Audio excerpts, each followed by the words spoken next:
প্রত্যেকটা মানুষ অস্থির। এর মূল এবং প্রধান কারণ হলো এই কলব এবং অন্তরে যে জিনিসটাকে ঢুকানো দরকার ওটা না ঢুকাইয়া ভুলটারে ঢুকাইয়া বসে আছে, ইনস্টল করে নিছে দুনিয়াকে। দুনিয়া ছাড়ার কিছু তার মাথায় নেই।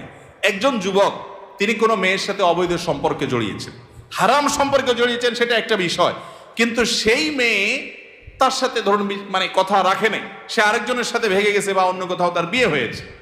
এখন সে ডিপ্রেশনে ভোগে। কেন ডিপ্রেশনে ভোগে? যে ওই পছন্দের মানুষটাকে সে পায় নাই।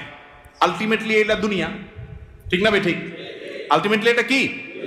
তার অন্তরে যদি আল্লাহকে স্থান দিত, আল্লাহকে যদি সবচেয়ে বেশি ভালোবাসতো, আল্লাযীনা আমানু আশাদ্দু হুব্বাল, তার অন্তরে যদি আল্লাহর সাথে মহব্বত সবচেয়ে বেশি থাকতো, আল্লাহর সন্তুষ্টিটাকে সবকিছুর উপর যদি প্রায়োরিটি দিত, তাহলে এরকম কেউ তার জীবন থেকে চলে গেছে, কেউ আসছে, কোনো দোস্ত নারাজ হয়ে গেছে, কিছু টাকা লস হয়ে গেছে, একটা ব্যবসা ছুটে